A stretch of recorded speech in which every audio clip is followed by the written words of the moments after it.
دعا کس وقت قبول ہوتی ہے؟ سب سے پہلے آپ کو یہ یاد رکھنا چاہیے کہ دعائیں یقین کے بنا ادھوری ہیں۔ اللہ کو چھوڑ دیں گے تو کوئی چیز ہاتھ نہیں آئے گی۔ جہاں اتنا صبر کیا ہے وہاں تھوڑا صبر اور صحیح۔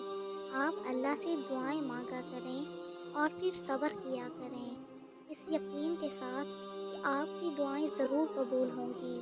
اور پتہ ہے کن لوگوں کی دعائیں قبول ہوتی ہیں؟ یقین والے لوگوں کی۔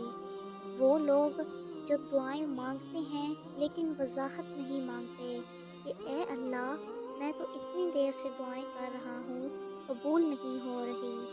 ہم کس چیز کی وضاحت مانگتے؟ یقین جہاں ہوتا ہے وہاں وضاحتیں نہیں ہوتی۔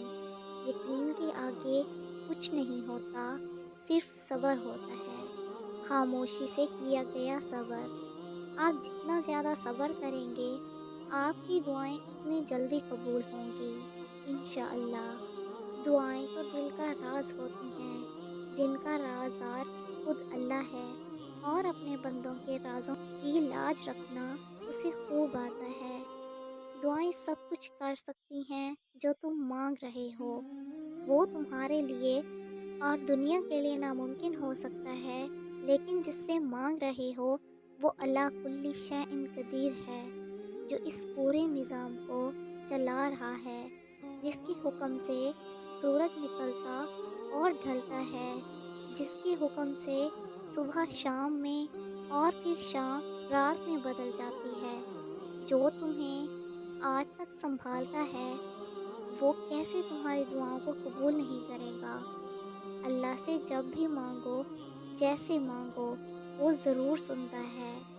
وہ تمہاری خاموشیوں کو بھی سنتا ہے اور تمہارے دل میں چھپے ہوئے ہر راز کو بھی جانتا ہے۔ بس تم کامل یقین سے مانگو اور پھر دیکھنا تمہاری دعائیں خود ہی قبول ہوتی نظر آئیں گی، خود ہی معجزے ہوتے نظر آئیں گے۔ ایک دن تم اپنی دعاؤں کو جیو گے اور پھر تم کہو گے کہ میں کتنا مشکل سمجھتا تھا اس کو پانا جس کو میں نے آج پا لیا ہے۔ ایک دن تم مسکراؤ گے اور کہو گے یا اللہ یہی وہ چیز تھی جس کے لیے میں دعا کرتا تھا۔ انشاءاللہ۔ شکریہ۔